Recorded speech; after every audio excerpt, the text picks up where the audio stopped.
পৌরাণিক রূপকথার সব চরিত্র বালু দিয়ে নিখুঁত হাতের ছোঁয়ায় তৈরি করেছেন শিল্পীরা। অপরূপে সৃষ্টিশৈলী দেখতে তাই ভিড় করেছেন হাজারো দর্শনার্থী। রাশিয়ার সেন্ট পিটার্সবার্গে ঐতিহাসিক পিটার অ্যান্ড পল দুর্গে আয়োজন করা হয়েছে এ অভিনব ভাস্কর্য উৎসবের। মধ্যযুগের কিংবদন্তি থেকে অনুপ্রাণিত হয়ে নিজের ভাস্কর্যে দুটি পৌরাণিক পাখি সিরিন ও আলকোনস্টকে ফুটিয়ে তুলেছেন এক শিল্পী। আনন্দের প্রতীক আলকোনস্ট আর সিরিন দুঃখের, দুটি পৃথক বিষয়কে এক করে অনন্য এক মাত্রা যোগ করেছেন। প্রথমে আমরা একটা স্কেচ তৈরি করি, বড় ও ছোট উপাদান মিলিয়ে পরিকল্পনা করি, তারপর বালুর উপর আকার নির্ধারণ করে ধীরে ধীরে কাটিং ও শেপিং করি, শেষে সূক্ষ্ম ডিটেলস যোগ করি।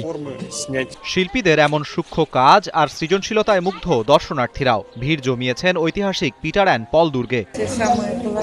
শিল্পীদের দক্ষতা, নিখুঁত কাজ আর শিল্প ভাবনা সবাইকে মুগ্ধ করেছে, তাই বারবার এখানে ফিরে আসতে ইচ্ছে করে। মনে হয় এক রূপকথার জগতে প্রবেশ করেছি। সৃজনশীলতায় আনন্দ এই প্রতিপাদ্যে আয়োজিত এবারের উৎসবে ব্যবহার করা হয়েছে হাজার হাজার টন বালু। শিশুদের জন্য রয়েছে আলাদা খেলার জায়গাও। মে থেকে সেপ্টেম্বর পর্যন্ত চলবে এই প্রদর্শনী। আরাফাত ইসলাম, ৭১।